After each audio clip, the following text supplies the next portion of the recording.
So that took quite a while to do that. But, you know, I think it was worthwhile. And really, that's the whole point of this video here. Things take some time.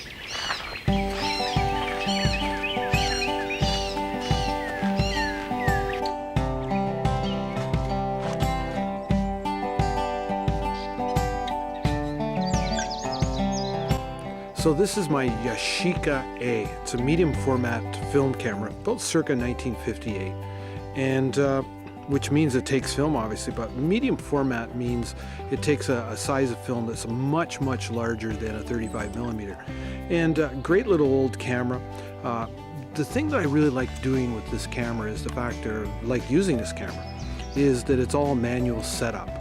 And it causes you to slow down. You have to stop, really think about what you're doing. Take your time with this camera here, and that makes a big difference in the whole experience. And the interesting thing about this camera, though, is that it has a manual aperture setting, which means the aperture, the opening in the camera, in the lens, is actually manually adjusted here, and that is really a key feature, important thing in this camera in terms of how it works. And it's actually true on a newer camera, like this DSLR here. It's just as important, the f-stop on here, getting an aperture setting. It has just as big effect.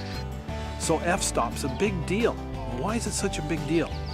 So here's the thing, by closing down, it seems counterintuitive, closing down that aperture, that f-stop, into a small size actually is what gives you the best clarity in the whole image. So everything, even in the foreground, the background, everything becomes nice and crisp and clean and in focus, and around the edges also becomes in focus as well. If I open that aperture way up, made a big opening, what happens is I have to focus on a specific object. And let's say it's in the foreground. Well, everything in the background is going to be fuzzy and kind of out of focus. And photographers do that on purpose to draw attention to something. But if you want the whole big landscape in focus, be able to see everything, then you've got to take that aperture way down. And so if you take the aperture way down, that naturally implies that, well, hey, guess what? You're not letting a lot of light in, which then means, and this is really critical, that the exposure time, the amount of time that shutter's open, has to go up, has to increase. It's going to take longer. You got to have more time for that light to come in. So for me, over the years, doing a lot of change management leadership work, so teaching, training people, leaders around change management, it always comes down to the same thing. People want the snapshot. They think they want the snapshot. Give it to me in a hurry. Give me the goods. You know, we'll figure it out. We're pretty smart folks. And yeah, you are. But the problem is when you get a snapshot, you get just that. You get a snapshot. And you don't have all the rich detail. And when you zoom in on that image, say when you got a problem, you got to take the magnifying glass out and you got to really zoom in. It's all fuzzy and grainy. But if you've got like that medium format camera, you've got a big piece of film or a big digital, sensor in your camera, you get lots of detail, but you have to set it up right. And it's that whole aperture and the ISO kind of metaphor.